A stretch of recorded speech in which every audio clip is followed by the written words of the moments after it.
Few books in human history have left such a catastrophic mark on the world as Adolf Hitler's Mein Kampf. This wasn't just a memoir or a political manifesto. It was a blueprint for genocide, a map to war, and a window into one of history's most destructive minds. Yet, comprehending this book isn't about glorifying its author or his ideology. It is about understanding how hatred takes root, how extremism spreads, and how democracies can fail when warning signs are ignored. The question this analysis seeks to answer is not whether Mein Kampf caused the Holocaust in World War II. That causal relationship is well established. Rather, it is how a single book could play such a role. Why so many failed to take its warnings seriously, and what lessons this history holds for recognizing and resisting extremism today. Because if there is one lesson we must learn from this book, it is this. When extremists tell you who they are and what they plan to do, believe them. Section 1. The Failed Revolutionary. The story of Mein Kampf begins not with Hitler's birth or his rise to prominence, but with his greatest failure. Adolf Hitler was not yet the dictator who would plunge the world into war. He was a 34-year-old political agitator leading a small extremist party in Munich, Germany. By most measures, his life had been one disappointment after another. Born in 1889 in Braunau am Inn, Austria, Hitler had dreamed of becoming a painter, but was rejected twice from the Vienna Academy of Fine Arts. He spent years living in poverty, drifting through men's hostels, selling postcards and watercolor paintings for pocket change. When World War I broke out in 1914, Hitler finally found something that gave his life meaning: military service. He volunteered for the Bavarian army despite being Austrian, served as a runner carrying messages across the Western Front, was wounded twice, and earned the Iron Cross First Class for bravery, a decoration rarely awarded to a lance corporal. The war gave Hitler purpose, camaraderie, and identity. The German army became his family, the trenches his home. But then came November 1918 and Germany's devastating defeat. Hitler, recovering in a military hospital from temporary blindness caused by a British gas attack, was crushed by the news. Like millions of Germans, he couldn't accept that Germany had lost. He refused to believe that the mighty German army had been defeated on the battlefield. Instead, Hitler fervently embraced the Dolchstoßlegende, or stab in the back myth.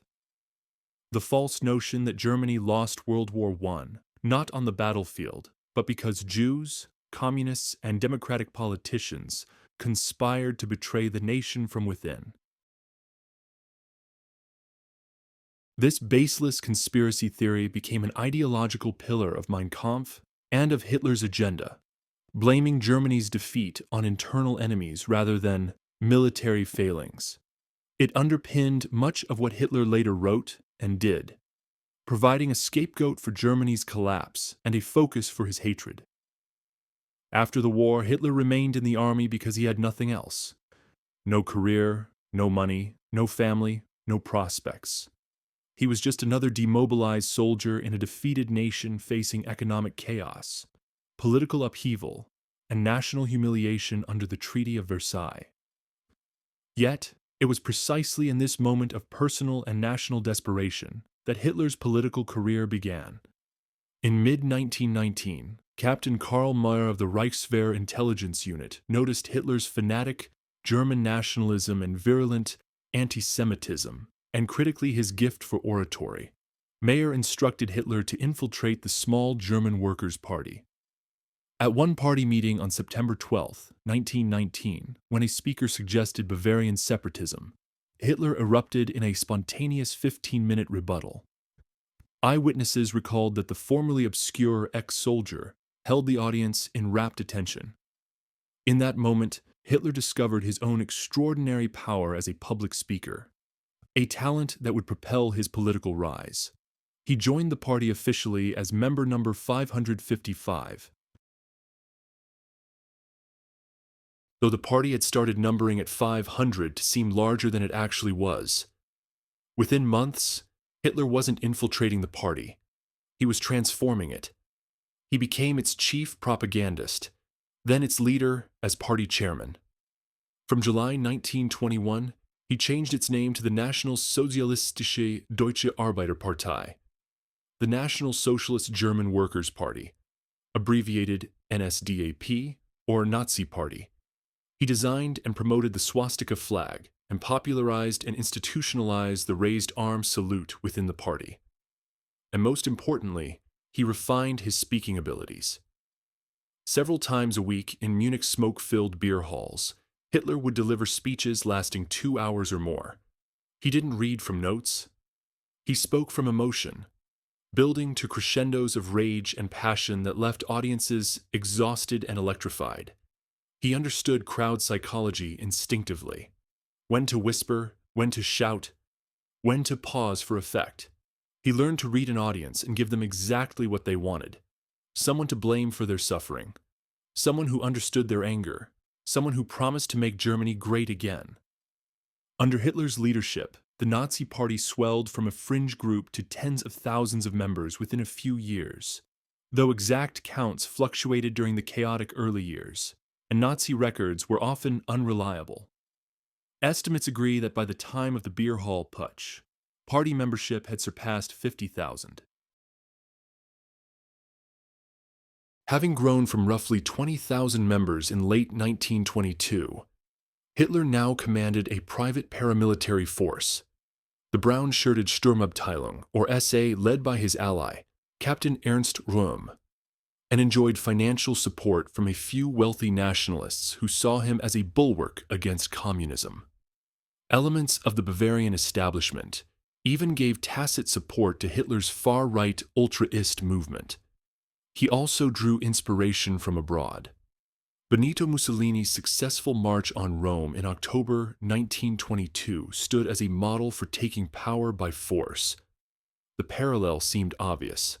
If Mussolini could take Italy through force, why couldn't Hitler take Germany? On the night of November 8th, he and about 20 armed SA men stormed into the Bürgerbräukeller, the citizens' beer cellar, one of Munich's largest beer halls, interrupting a speech by Bavarian State Commissioner Gustav von Kahr. Hitler fired a pistol into the ceiling and loudly declared falsely that a national revolution was underway and that 600 armed troops had the building surrounded. He claimed Bavaria's government was deposed and a new provisional government formed. In truth, Hitler was bluffing. He had nowhere near the forces he boasted. Only a few dozen Nazi rebels were actually present in the hall, and no army units had joined them. Hitler forced the Bavarian leaders at gunpoint to join his coup, and they seemingly agreed. But as soon as they were released, they denounced him and called out the army and police against him. By the morning of November 9th, Hitler's attempted coup crumbled when roughly 2,000 Nazis marched toward Munich's Feldherrnhalle monument. They met a line of armed police. A shot rang out. It's still unclear who fired first, and a wild firefight ensued. 16 Nazi putschists and 4 policemen were killed in minutes. Hitler himself was dragged down and injured as bullets flew. Hermann Göring was shot in the leg and fled the scene. Hitler initially escaped, hiding at the country villa of supporter Ernst Hanfstaengl. But he was arrested on November 11th, charged with high treason, a crime that in theory carried the death penalty. The Nazi movement appeared destroyed. By all logic, Hitler's political career should have ended there. Another failed revolutionary footnote in a tumultuous era. Yet, this wasn't the end. What came next would transform Hitler from a defeated agitator into a national figure, giving him both the platform and the time he needed to codify his hateful vision into a book that would change history. Section 2. From Prisoner to Author. Hitler was imprisoned at Landsberg, a fortress-like prison that actually afforded him relative comfort. Private room, own clothes, plentiful mail. Yet at first he fell into despair, facing a possible death sentence for treason. Hitler grew despondent, refused food for days at a time, and even spoke of suicide. In mid-November 1923, he began a hunger strike that lasted about 8 days until authorities threatened force feeding. Fellow inmate Rudolf Hess and others persuaded him to start eating again. Hitler's weight plummeted, and his morale hit rock bottom. He later admitted this was the darkest phase of his life. Hitler's trial for treason opened on February 26, 1924, and it became his stage. The presiding judge, Georg Neithart, was a right-wing nationalist sympathizer who indulged Hitler's lengthy speeches from the dock. A proceeding meant to prosecute a crime instead turned into free publicity for Hitler's ideas. For nearly a month, Hitler held forth about his life story and political worldview in court. German newspapers printed his outbursts verbatim, and some 50 foreign journalists attended, transfixed by the spectacle. Hitler boldly admitted, "I alone bear the responsibility, but I am not a criminal because my aim was purely German." Reframing treason as patriotism. What should have been a conviction became in effect a national propaganda tour. On April 1, 1924, the verdict came. Hitler was convicted of high treason, but given a token sentence of 5 years in Festungshaft, fortress confinement, the lightest penalty allowed. Incredibly, the court even made him eligible for parole after just 6 months. Co-defendant General Erich Ludendorff, the famed World War I commander, was acquitted entirely. A decision so blatantly lenient, it provoked public outrage. The politically biased clemency was obvious. Sympathetic judges saw Hitler as a misguided patriot rather than a traitor. Far from being silenced, Hitler left the courtroom as a nationalist folk hero when he returned to Landsberg prison to serve his token sentence. He did so a minor celebrity among Germany's far-right ultra-ist circles, a man whose face and fiery words had been splashed across front pages. Nationwide. Landsberg prison was hardly a hardship for Hitler. It was more akin to a gentleman's retreat at the state's expense. He had a private cell with a view of the River Lech, wore his own clothes, and received a steady stream of visitors bearing gifts. Prison records show that Hitler had 330 visitors in his 9 months at Landsberg, an astonishing number for an inmate. Admirers ranging from General Ludendorff to Winifred Wagner, Richard Wagner's daughter-in-law, came to pay respects, and wealthy friends like Helene Bechstein kept him well supplied with luxuries. Bechstein even gave Hitler a portable Remington typewriter, a gift of immense consequence. Contrary to later legend, Hitler did not simply dictate Mein Kampf to Rudolf Hess. Recent scholarly research, notably by Othmar Pluckinger and Ian Kershaw, confirms Hitler typed large sections of the manuscript himself, pecking away late into the night on that typewriter. Surviving drafts and expert analysis prove that the Hitler as dictator to Hess story was a myth propagated for mystique. In reality, Hitler was his own typist for Volume 1 of Mein Kampf. Hitler's allies urged him to write a book during his imprisonment. Nazi Party treasurer Max Amann, formerly Hitler's army sergeant and now head of the party's publishing house, Franz Eher Verlag, immediately recognized the money-making potential in a Hitler memoir manifesto. The trial had made Hitler famous or infamous, and controversy sells. A book could generate funds. Hitler faced steep legal bills and keep Hitler's name in the headlines. Moreover, Hitler himself craved a purpose in prison. Writing would fill his idle hours and serve a strategic goal. The failed beer hall putsch taught Hitler a harsh lesson. Power could not be seized by force alone. If he wanted to lead Germany, he must do it by legal means, by winning hearts and minds, not shootouts. That meant rebuilding the Nazi movement and propagandizing on a grand scale. A book would be the vehicle. It would refine Hitler's ideology and broadcast it widely, helping rebrand him from a failed putschist into a visionary leader in waiting. Hitler worked on the manuscript throughout the spring and summer of 1924. He would write in the mornings and early afternoons, then receive visitors in the late afternoon and evening. Fellow prisoners reported hearing the clacking of his typewriter late into the night. Emil Maurice, another prisoner and early Nazi, helped initially by taking some dictation, but the bulk of the work was Hitler's own. Rudolf Hess, who arrived at Landsberg in May, became more of an editor and sounding board, reading drafts and offering suggestions. Hitler originally envisioned a grandiose title for his work: 4.5 years of struggle against lies, stupidity, and cowardice. The verbose title reflected Hitler's self-importance and dramatic sense of persecution. However, when Max Amann reviewed the manuscript for publication, he convinced Hitler to shorten it. The result was simply Mein Kampf, My Struggle. The new title was punchier, more personal, and more marketable. It also shifted the focus from Hitler's complaints about enemies to his own heroic narrative. By the time Hitler was released on December 20th, 1924, after serving just 9 months of his 5-year sentence, he had completed a manuscript of several hundred pages. This would become Volume 1 of Mein Kampf. He completed Volume 2 between 1925 and 1926, writing from Haus Wachenfeld, a cottage on the Obersalzberg above Berchtesgaden. What emerged from that prison cell was a book that would eventually sell over 12 million copies in Germany alone and be translated into more than a dozen languages worldwide. It was a book that some Germans would cherish, that others would mock, and that too many would ignore until it was too late.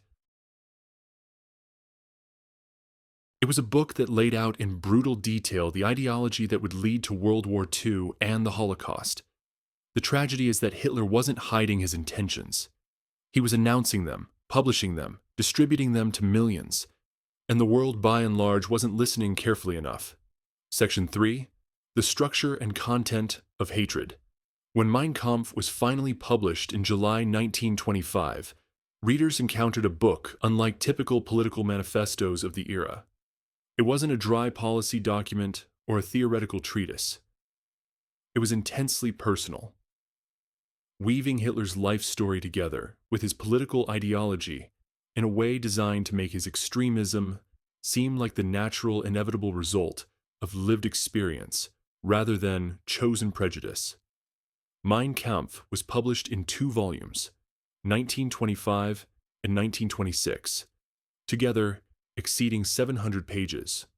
Volume 1, Eine Abrechnung, A Reckoning, comprised 12 chapters and was indeed written during Hitler's Landsberg imprisonment in 1924. Volume 2, Die Nationalsozialistische Bewegung, the National Socialist Movement, added 15 chapters which Hitler completed after his release, dictating parts to aides in 1925 and 26 at his Bavarian mountain residence. Both volumes would later be combined and published as a single book. Volume 1 opens with Hitler's childhood in Austria, though what he writes is less autobiography than self-serving myth. Hitler portrays his late father Alois as a strict but honorable civil servant, and himself as a striving young man of modest means who sought to better Germany through sheer will. In truth, Alois Hitler's background was troubled. He was born out of wedlock, original surname Schicklgruber, married 3 times, and was an abusive father with a notorious temper, especially toward the young Adolf. Hitler's depiction of his mother, Clara, as kind and devoted is closer to reality. She died of cancer when Adolf was 18, and he genuinely adored her. But by sanitizing his origins and omitting unpleasant facts like Alois's violence and Adolf's youthful aimlessness, Hitler crafts an origin story of a self-made patriot, carefully omitting any hint of personal failings or family scandal.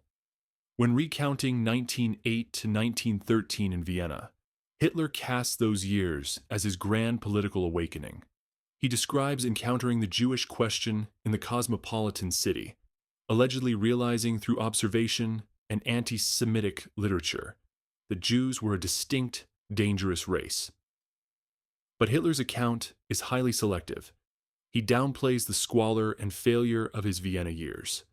In reality, from 1909 onward, Hitler lived on the margins, often sleeping in a charity men's hostel and scraping by painting postcards and odd jobs. Vienna's official records show he spent time in a homeless shelter and a public dormitory for men. None of those humiliating details appear in Mein Kampf. Instead, Hitler uses Vienna as a narrative device, claiming it is where he was forced to recognize the Jewish threat through his own observations to retroactively explain the origin of his anti-Semitism. The omission of his destitution is telling. It allows Hitler to frame his hatred as the product of insight, not personal hardship or prejudice.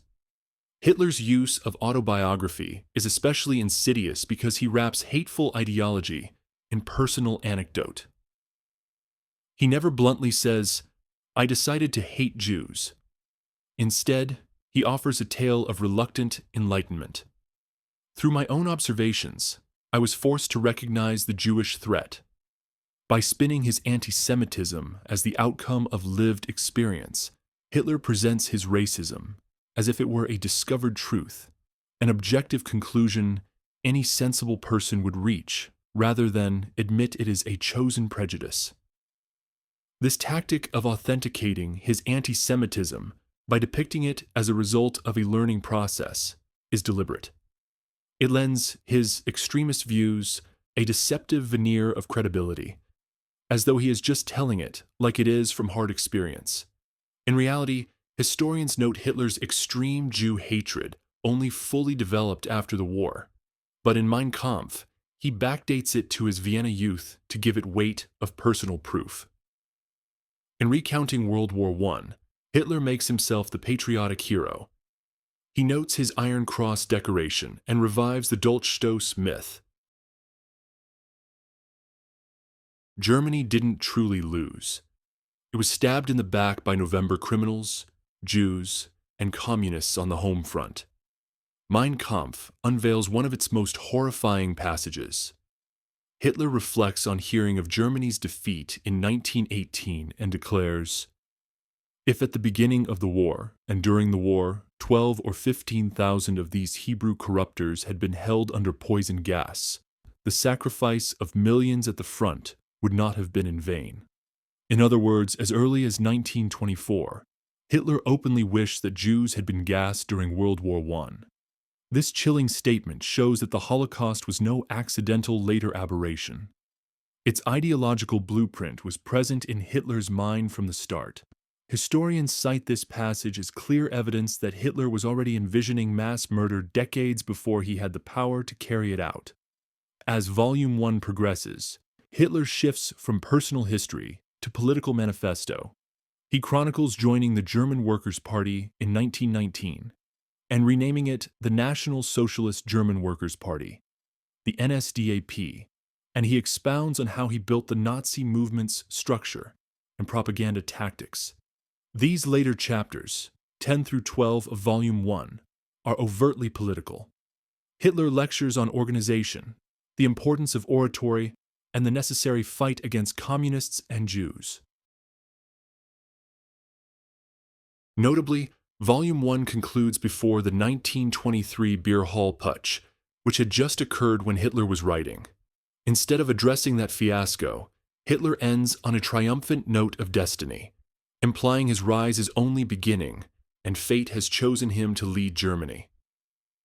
This deliberate cutoff creates an inevitable victory tone, leaving readers in 1925 with the impression that Hitler's ascent was preordained despite recent events.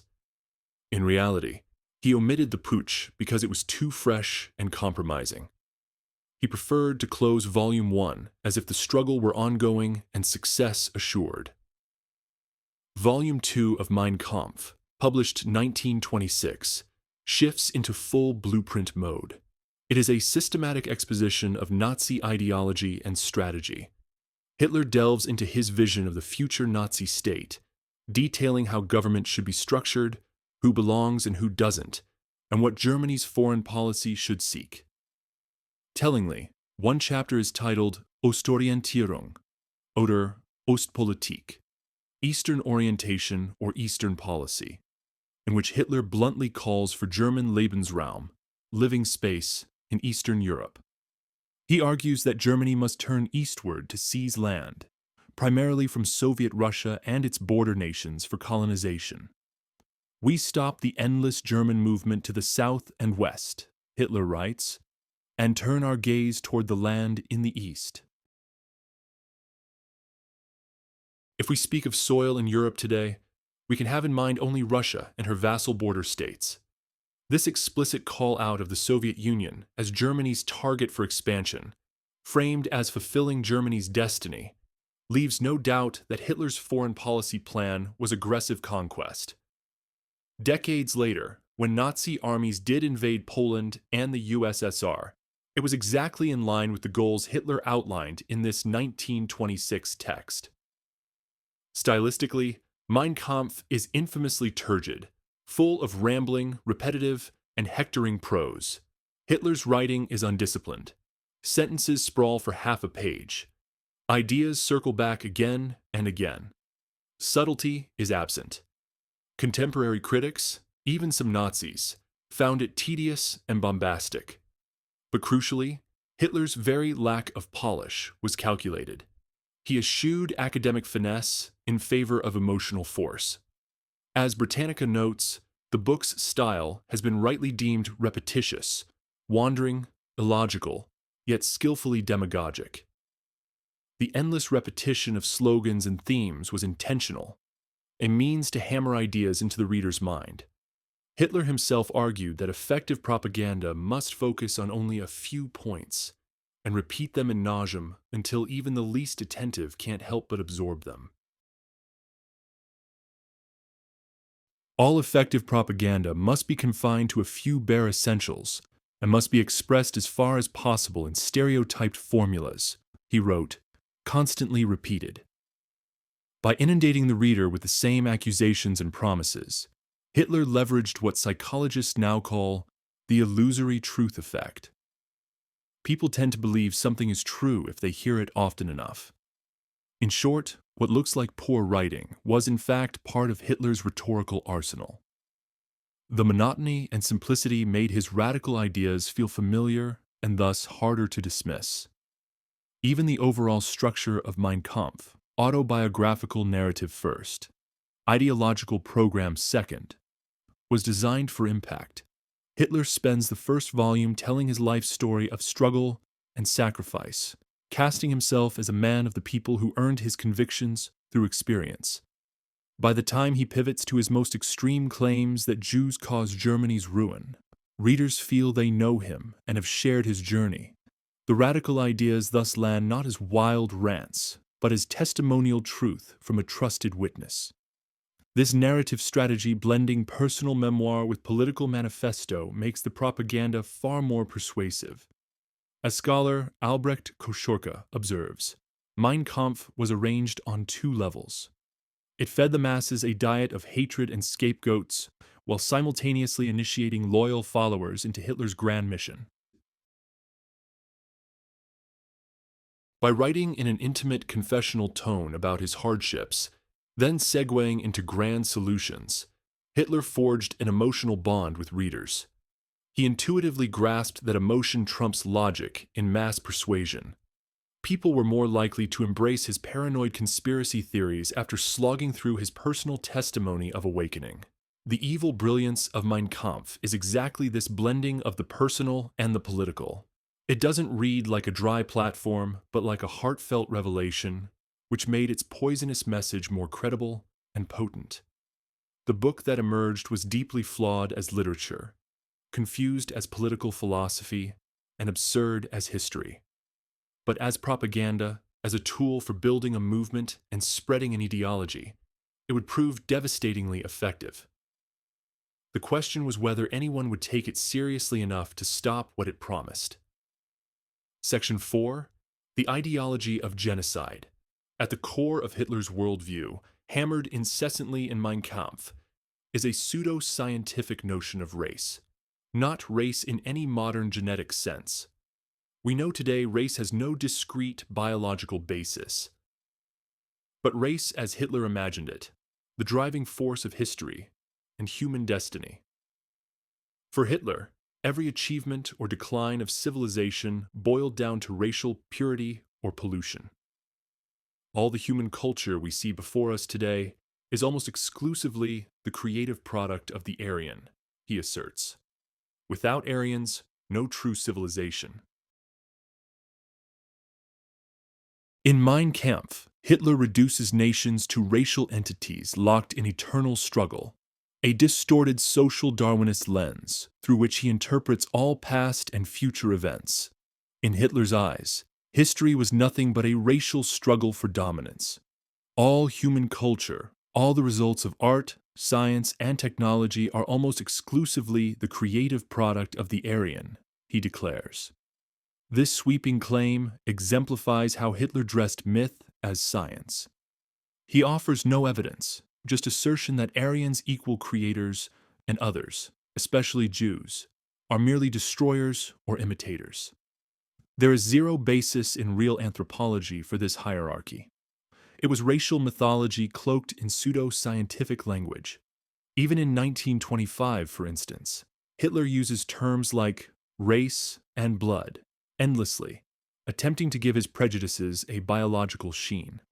In truth, his ideas drew on 19th-century racist writers and the discredited gobbledygook of social Darwinism, not objective science.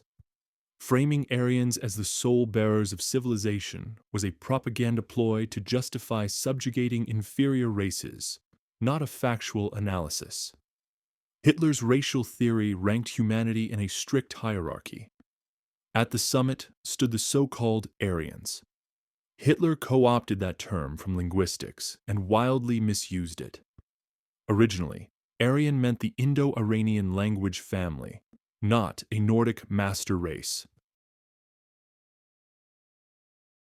In Hitler's lexicon, Aryans equal Germanic peoples, especially those with purported Nordic traits, blonde, blue-eyed, and so on. He credited these Aryans as the only truly creative race, the source of all high culture, science, and progress. Every accomplishment of civilization, Hitler asserted, stemmed from Aryan blood. And when Aryans mixed with other races, culture decayed. This foundational claim underpinned the Nazi idea that Germans had a natural right to rule others. Below the Herrenvolk, Master Aryans, Hitler arrayed the rest of humanity in descending order of Wertigkeit value. He considered the ethnic groups of Eastern Europe, Slavs such as Poles, Czechs, Ukrainians, Russians as racially inferior Untermenschen, subhumans destined to serve or die under German dominion. Mein Kampf insinuates that Slavs can achieve nothing without German leadership, calling them an inferior race whose states were built by Germanic blood.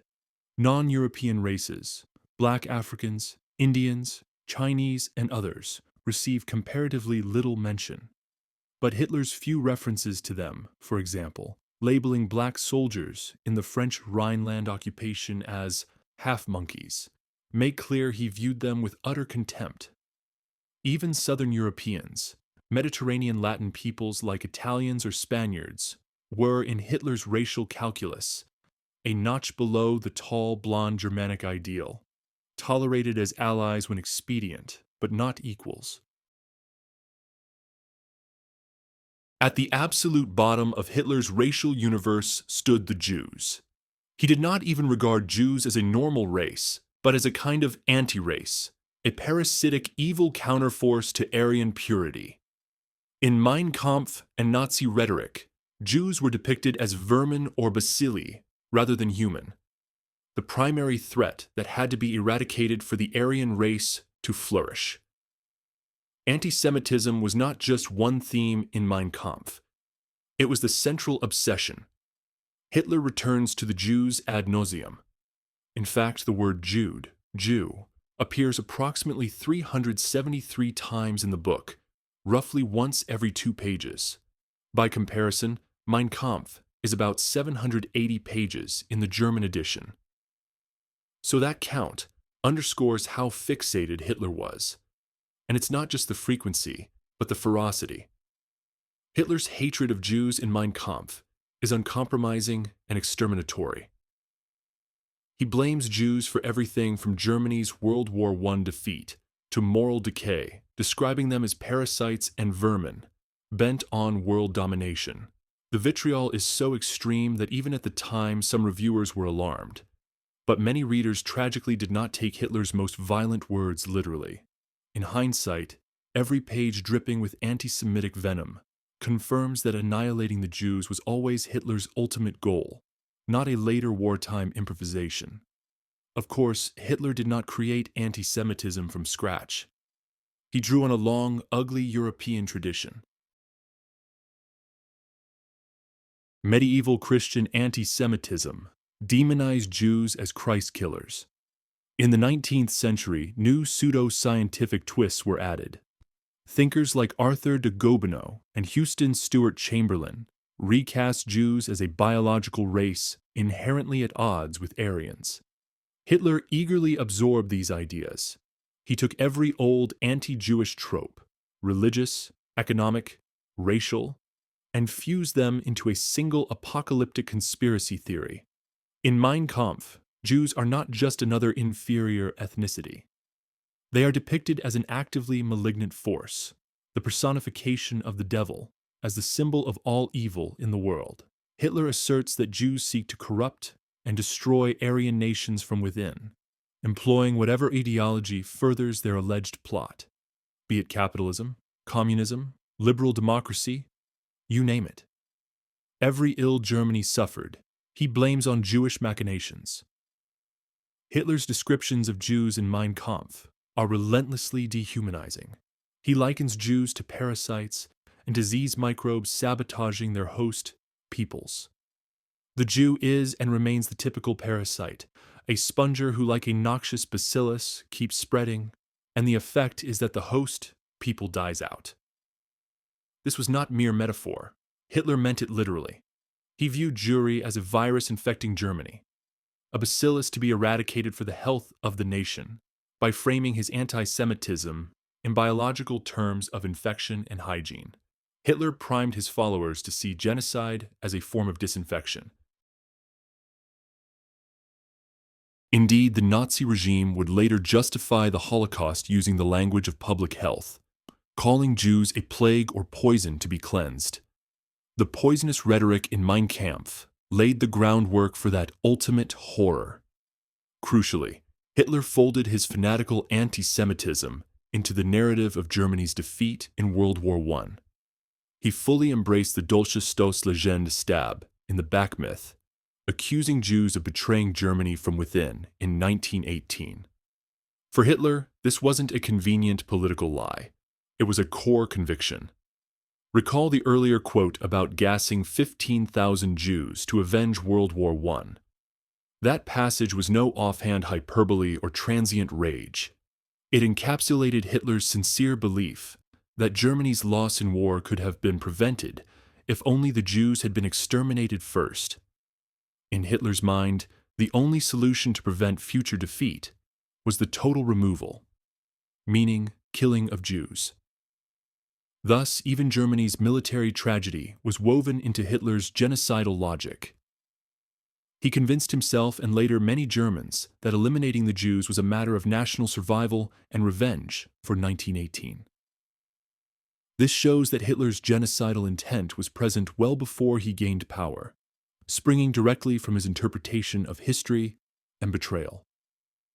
Beyond anti-Semitism, Hitler's ideology contained several other crucial elements that would shape Nazi policy and ultimately lead to world war. The first was extreme nationalism. Hitler believed Germany was the greatest nation on earth, destined to dominate Europe and perhaps the world. He was consumed with rage about the Treaty of Versailles, which had ended World War I by stripping Germany of territory, limiting its military to 100,000 men, banning it from having an air force or submarines, and imposing harsh reparation payments. Hitler saw this treaty as a humiliation that had to be avenged. a diktat imposed on Germany at gunpoint that no true German could accept. The second crucial element was Lebensraum, living space. Hitler argued that Germany's growing population needed more territory to sustain itself, that the nation was overcrowded, that Germans needed land to farm and settle. Where would this territory come from? Hitler was explicit: the East. He targeted the Slavic lands of Poland, Ukraine, and Russia for German conquest and colonization. In the chapter, Eastern Orientation or Eastern Policy, Hitler wrote with chilling clarity, "And so we National Socialists consciously draw a line beneath the foreign policy tendency of our pre-war period. We take up where we broke off 600 years ago. We stop the endless German movement to the south and west and turn our gaze toward the land in the east. At long last, we break off the colonial and commercial policy of the pre-war period and shift to the soil policy of the future."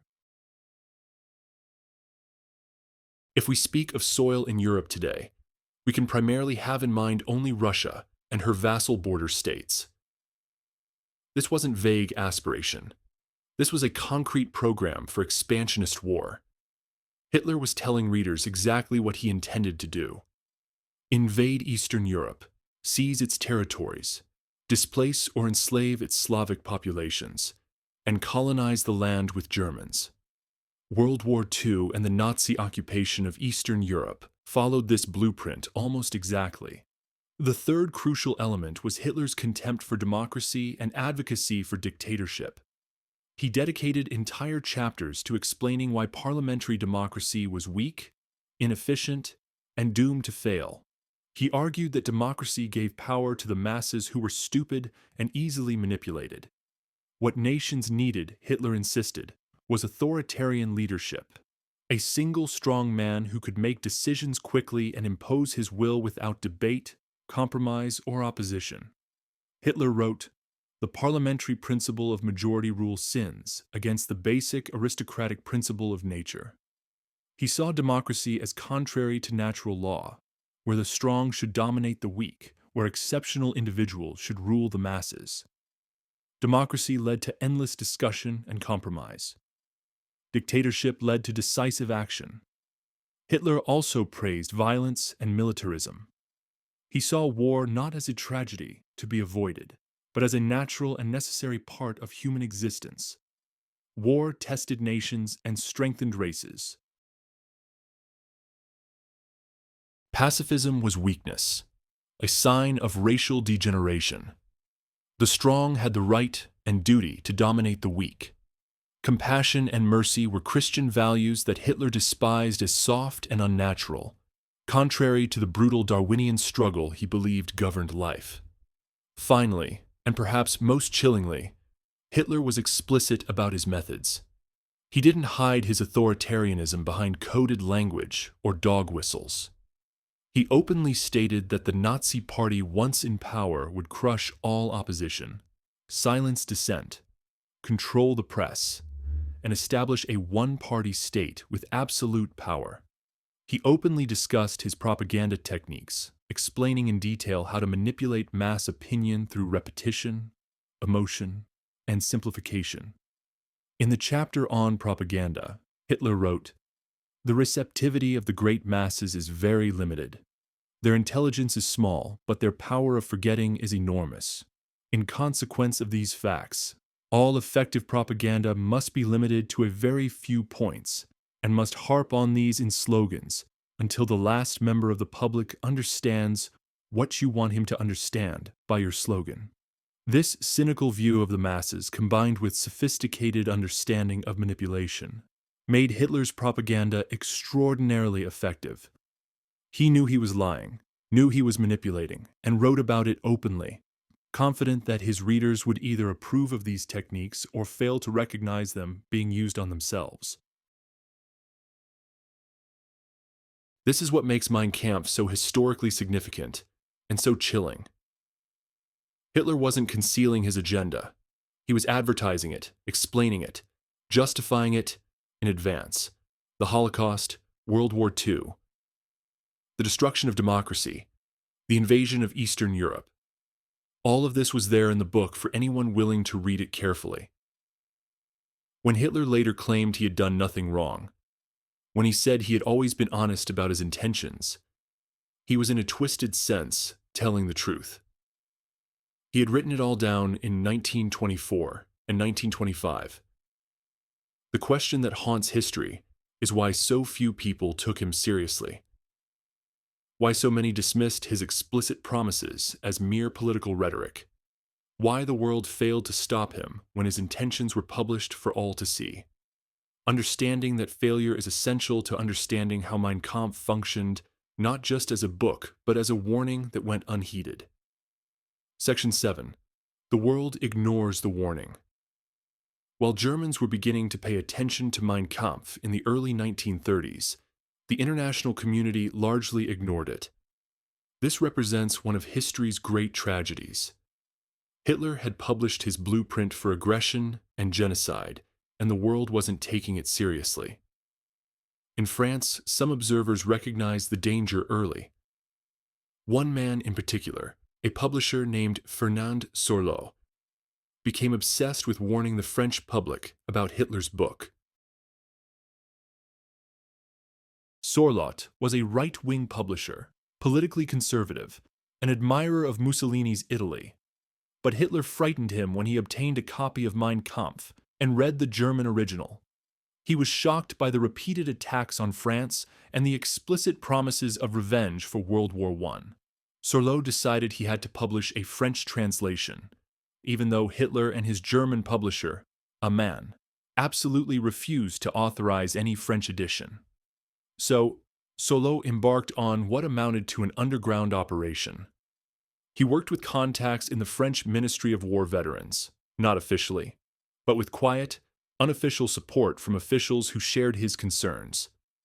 Together, they assembled a team of 7 experienced translators, all working simultaneously on different sections of the book. The translation was completed with extraordinary speed in a matter of months. In February 1934, Mein Kampf appeared in French bookstores with a striking aggressive marketing campaign.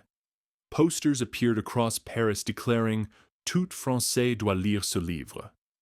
Every Frenchman must read this book. The advertisements were designed to provoke alarm. The book announces the Second World War. Hitler was furious. This unauthorized French edition completely undermined his carefully cultivated image as a man of peace. In 1934, Hitler was still pretending to want good relations with France, still giving speeches about peace and cooperation, still claiming he had no aggressive intentions. Mein Kampf, with its vitriolic attacks on France and its barely disguised promises of military revenge, exposed these peaceful words as lies. Hitler's lawyers sued Sorlot in French courts for copyright violation. The case went to trial in Paris in June 1934. Hitler's legal team argued that the publisher had violated German copyright law and that international copyright conventions required France to respect German intellectual property rights. Sorlot's lawyers countered that the French people had a right to know what Hitler was planning, that public safety outweighed copyright concerns, that warning of potential war was more important than protecting an author's commercial interests. On June 18, 1934, the French commercial court delivered a verdict that shocked Sorlot and his supporters. They ruled in favor of Hitler. The unauthorized French edition was banned. Sorlot was ordered to stop selling the book and destroy existing copies with a fine of 100 francs for each violation. Sorlot, however, proved resourceful. He found loopholes in the court order. He released abridged versions that technically qualified as different works not covered by the court's ruling. He produced volumes of excerpts and selected passages. He worked with sympathetic police officials who would tip him off before raids, allowing him to move stock to safe locations between 1934 and 1939. Despite the court ban, Sorlot managed to distribute thousands of copies of Mein Kampf in France. Yet, even this heroic effort failed to wake up the French political and military establishment. The book didn't alarm France's decision-makers. Why not? The reasons are complex but revealing. First, many simply couldn't believe Hitler meant what he wrote because it seemed too extreme, too insane. Surely this was just political rhetoric meant to fire up his nationalist base, not an actual plan of action. Politicians say extreme things all the time during campaigns. It doesn't mean they'll actually implement them once in office. This was the standard assumption. Second, Hitler's public statements consistently contradicted his book. Throughout the 1930s, Hitler gave speeches emphasizing peace, calling for Franco-German cooperation, insisting he had no territorial ambitions beyond uniting German-speaking peoples. In November 1933, Hitler gave his first interview to a French journalist, Fernand de Brinon, a journalist who favored rapprochement with Germany. When Brinon asked about the anti-France passages in Mein Kampf, Hitler replied smoothly, "I've changed. I wrote that text in prison in the fury of that time. Today, I am Chancellor." A statesman cannot maintain the passions of his youth. This interview was printed on the front page of Le Matin, one of France's largest newspapers, with the reassuring headline quoting, "Hitler, la guerre ne résout rien. War will resolve nothing." It was exactly what many French people wanted to hear, so they chose to believe Hitler's reassuring words over his threatening book. Third, there was wishful thinking driven by the horror of World War I. France had lost 1.4 million men in that war, roughly 4% of its entire population. An entire generation had been devastated. The battlefields of Verdun and the Somme were still scarred landscapes of death. The psychological trauma was immense. The idea of another war with Germany was unbearable, so French leaders convinced themselves it couldn't happen, that Hitler would moderate. The conflict could be avoided through diplomacy and reasonable compromise. The story was similar in Britain. An English translation of Mein Kampf appeared in October 1933, published by Hurst and Blackett. But this edition was heavily abridged and edited, cutting roughly 40 to 50% of the original text and sanitizing anti-British passages under Nazi supervision. Most significantly, passages about British imperialism being in decline and about Germany's need to challenge British naval power were removed or toned down. British readers got a sanitized version that downplayed Hitler's aggressive intentions toward Britain. One British politician did take Mein Kampf seriously. Winston Churchill. Churchill read the book carefully, probably the full German version, and he was horrified. From the mid-1930s onward, Churchill repeatedly warned Parliament and the British public about Hitler's intentions. He pointed specifically to passages in Mein Kampf where Hitler discussed German rearmament, territorial expansion, and his contempt for democracy. Churchill argued that Hitler meant every word and that Britain needed to rearm urgently to prepare for inevitable war.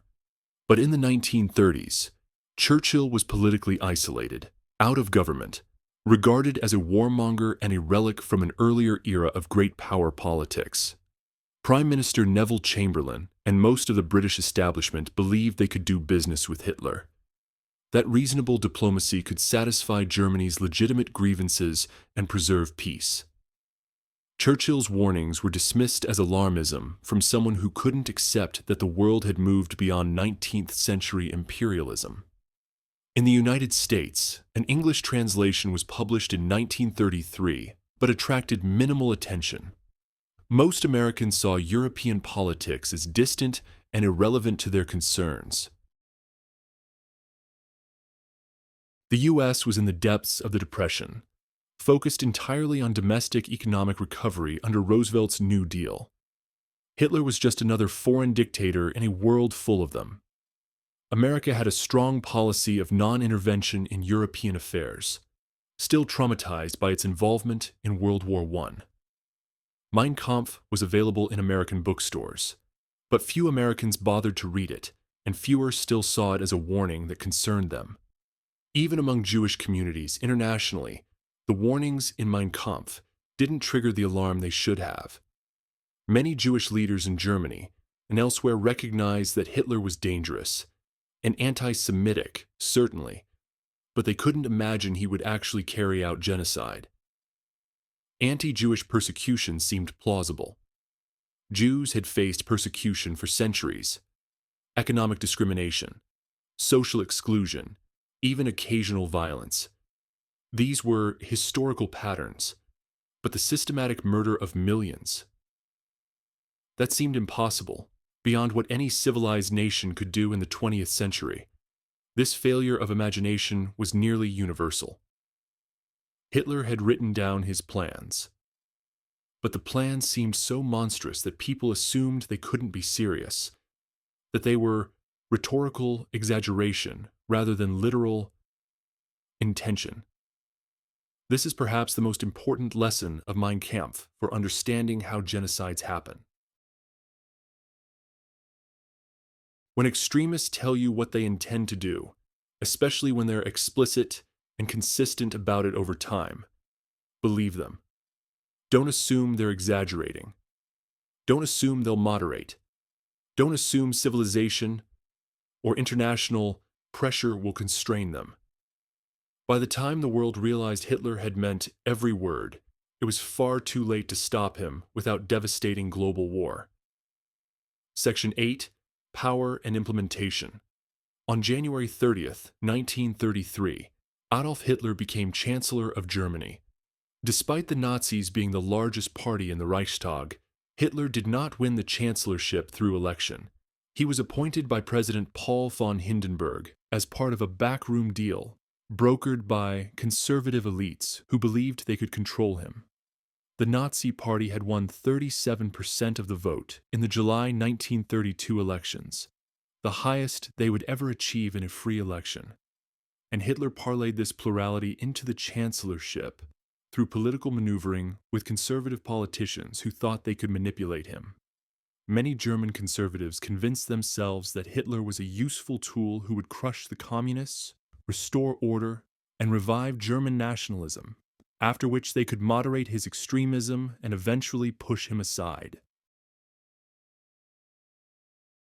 Franz von Papen, the aristocratic politician who helped broker Hitler's appointment, famously said, "Within 2 months, we will have pushed Hitler so far into a corner that he'll squeak."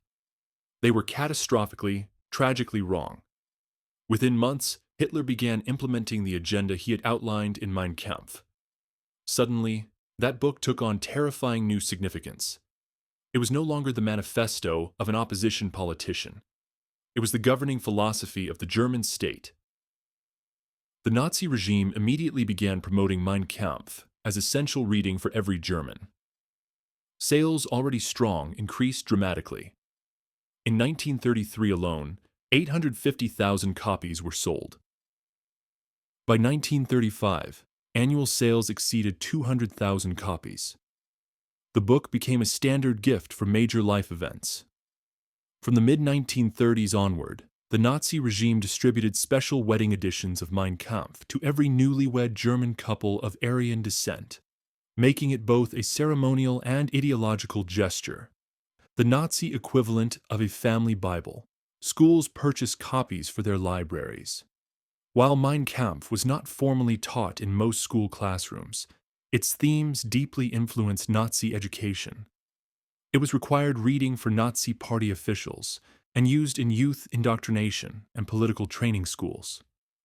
Some businesses, especially those affiliated with the regime, occasionally gave copies to employees on special occasions or as rewards. Though this was not widespread or officially required, Nazi party members were expected to own it and display it prominently. The government subsidized special editions to make the book ubiquitous. There was a Braille edition for blind Germans, so that even they could absorb the Führer's wisdom. There were luxury editions with marble covers and gold gilt pages given as gifts to Nazi officials and foreign dignitaries. There was even an enormous ceremonial edition the size of a large Bible weighing several kilograms, bound in leather, for display in government offices and the homes of prominent Nazis as a symbol of power and devotion. By 1944, when wartime paper shortages finally stopped publication, Nazi printing archives show that more than 12 million copies of Mein Kampf had been printed in Germany alone. To put this in perspective, Germany's population was about 70 million, meaning roughly one copy for every 5 or 6 Germans.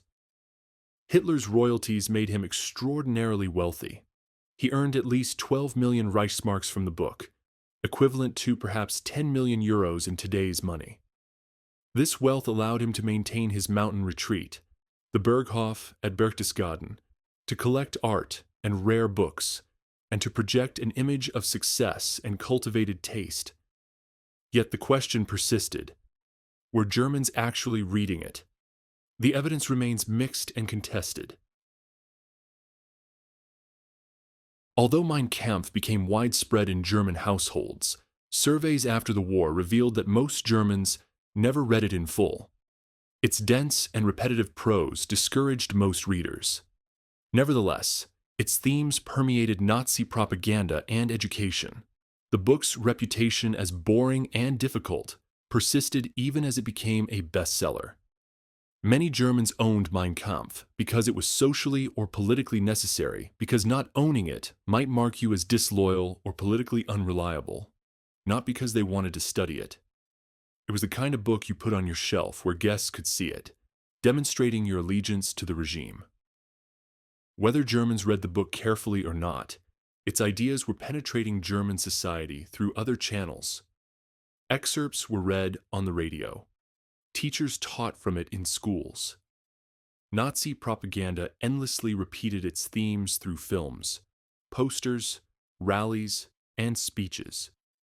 The anti-Semitism, the nationalism, the worship of the Führer, the contempt for democracy, the glorification of war, these ideas became the background noise of German life, normalized through constant repetition. Hitler's first major move came on February 27, 1933, when the Reichstag building was set on fire. The Nazis blamed it on a Dutch communist, Marinus van der Lubbe. Historians still debate whether the fire was genuinely an act of communist arson or exploited or even orchestrated by the Nazis. Regardless of who started it, Hitler used this as justification to push through the Reichstag fire decree suspending civil liberties. Then came the Enabling Act on March 23, 1933. The Reichstag passed this law granting Hitler dictatorial powers. The vote was conducted under intense Nazi intimidation. SS troops surrounded the chamber, and communist deputies had already been arrested, making opposition impossible.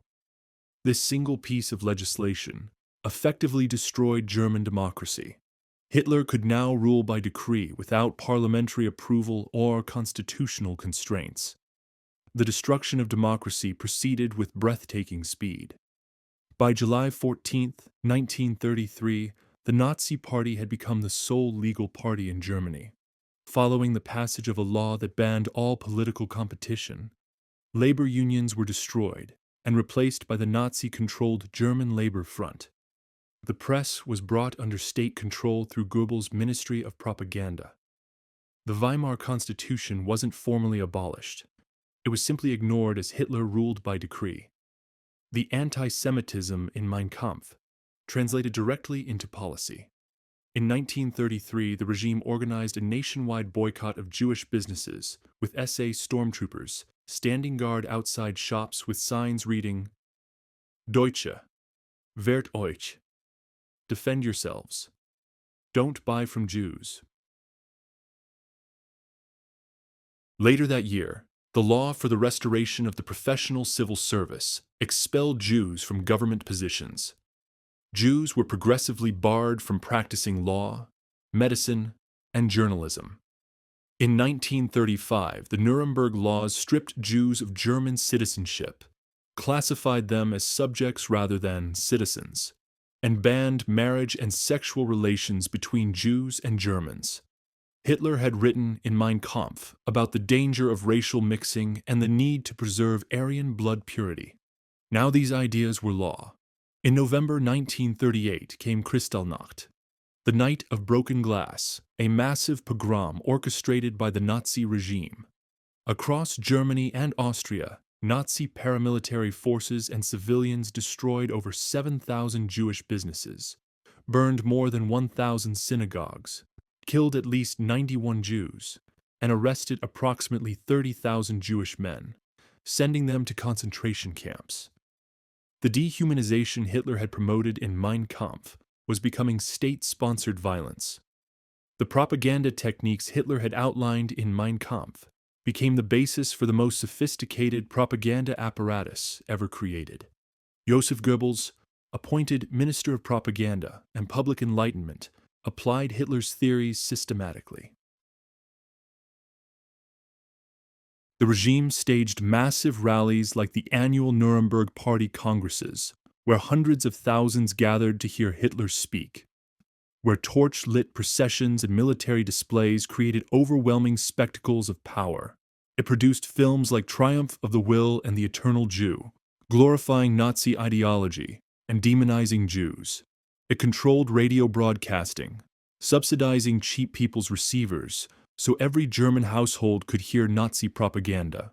It rewrote textbooks to indoctrinate children from their first day of school.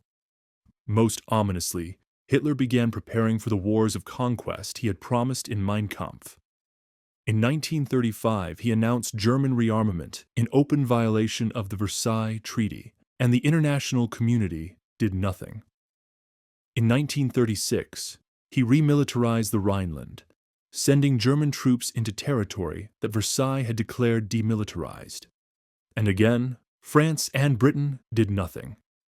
In March 1938, he annexed Austria in the Anschluss, the connection or union, incorporating his birth nation into Germany and fulfilling his dream of uniting all German speakers. And the world accepted it.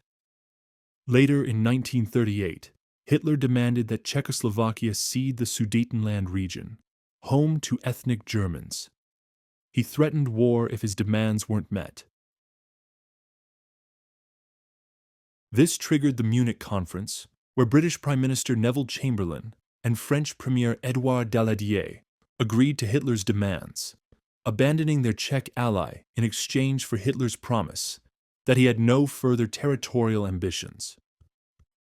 Chamberlain returned to Britain, waiving the Munich Agreement and declaring peace for our time.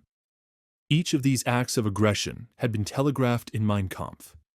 Hitler had explicitly written about his intention to tear up Versailles, to unite all German speakers in one nation, to expand German territory eastward.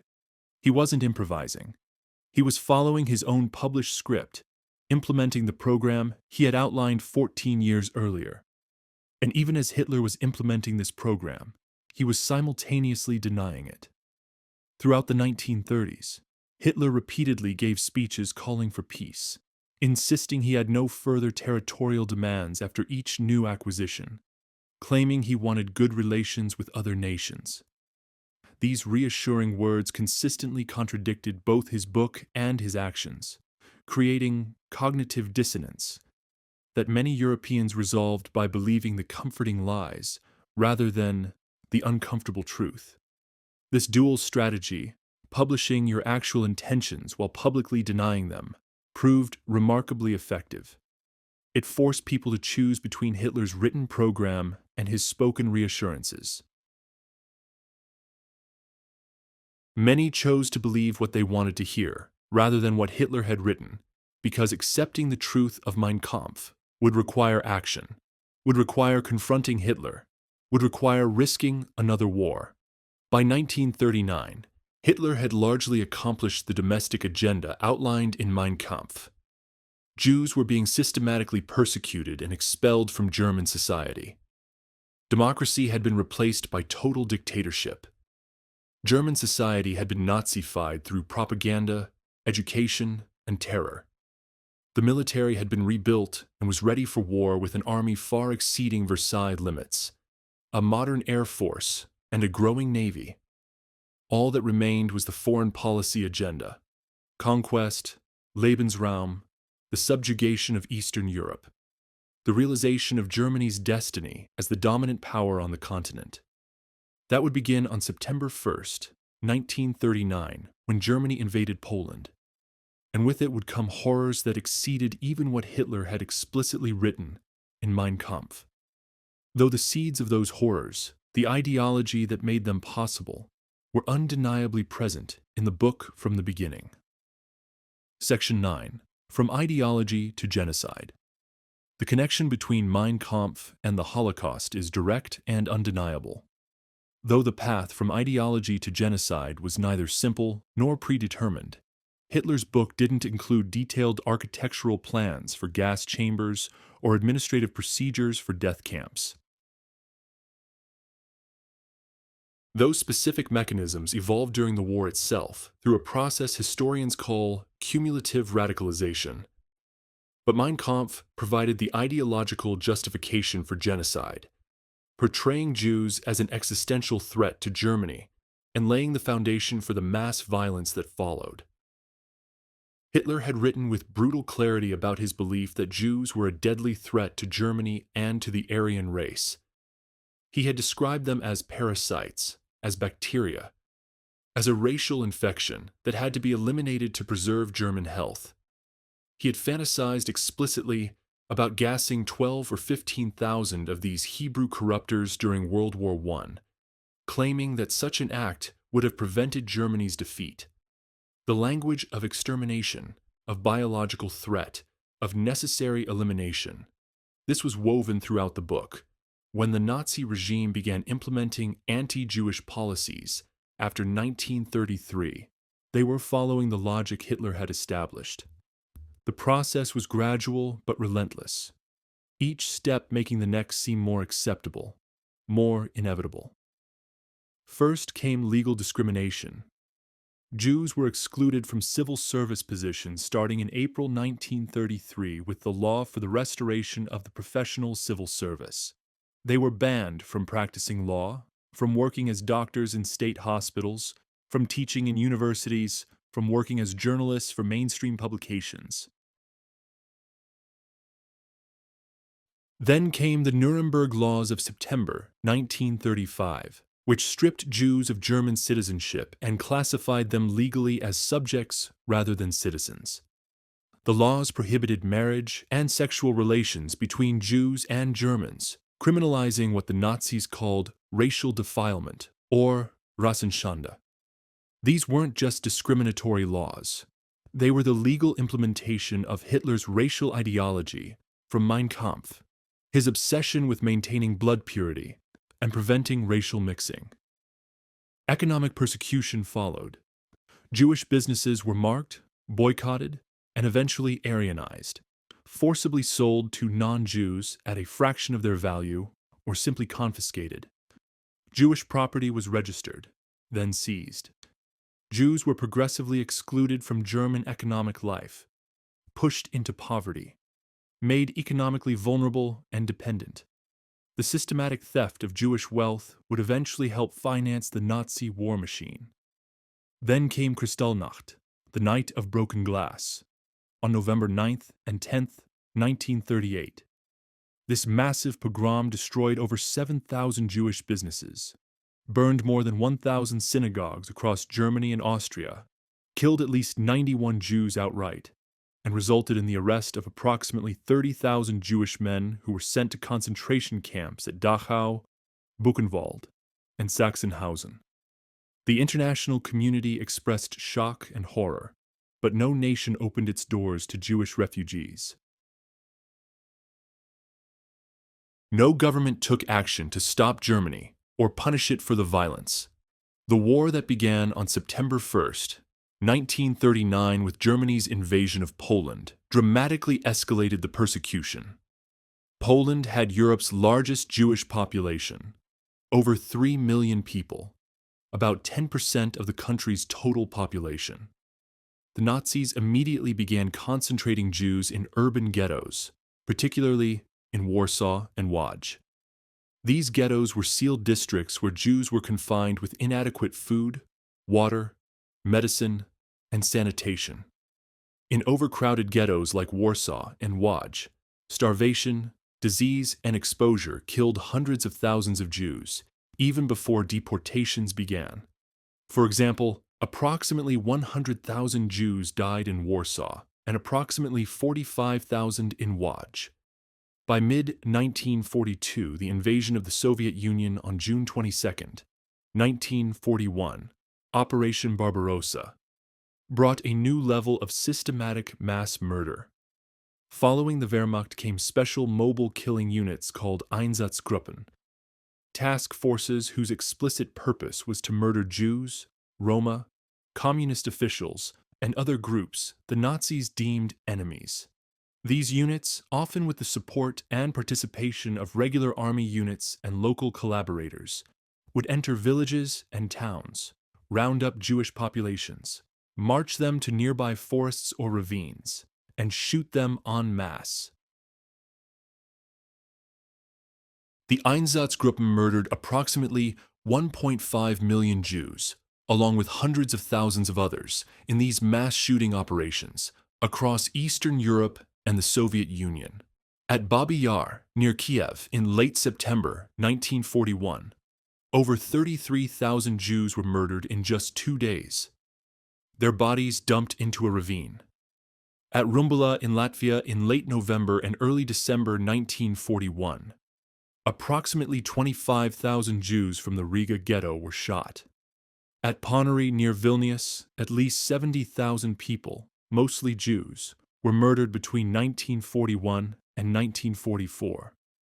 The killing was so extensive, so systematic, and so public that it became impossible for anyone to claim they didn't know what was happening.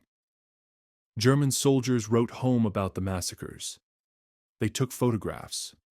Local populations witnessed the killings or heard the gunshots. The murder of European Jewry was not a secret operation. It was carried out in full view of thousands of participants and witnesses. Yet mass shootings, while horrifically effective, presented problems for the Nazi leadership.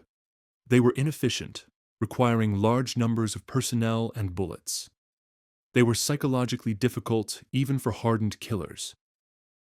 Many Einsatzgruppen members suffered psychological breakdowns from the relentless killing, and they were too visible, too obviously what they were: mass murder. So the Nazis sought what they euphemistically called more humane methods, meaning methods that would be psychologically easier for the killers, not for the victims. They experimented with gas vans, trucks with engines modified to pump carbon monoxide exhaust into sealed cargo compartments, killing people through asphyxiation. These proved more efficient than shooting, but still had limitations in scale. The solution was the death camps, the first killing center. Chełmno began operations in December 1941 using gas vans. Other extermination camps, Bełżec, Sobibor, Treblinka, were built in 1942 under Operation Reinhard, along with Majdanek and the largest of all Auschwitz-Birkenau. These camps had one primary purpose: industrial-scale murder. They weren't labor camps where people died from harsh conditions, though Auschwitz also had a forced labor component. They were killing factories designed and operated with bureaucratic efficiency. The methods varied by camp. At Auschwitz-Birkenau and Majdanek, victims were murdered in large gas chambers using the pesticide Zyklon B, a cyanide-based poison. At the Operation Reinhard camps, Treblinka, Bełżec, and Sobibor, diesel engines pumped carbon monoxide into sealed chambers. Chełmno used gas vans exclusively, but the purpose was identical: mass murder on an industrial scale. Jews from across German-occupied Europe were transported to these camps in cattle cars packed so tightly that people died during the journey from suffocation, dehydration, or disease. Upon arrival at camps like Auschwitz, SS officers performed selections. Children, the elderly, and the sick were sent directly to gas chambers.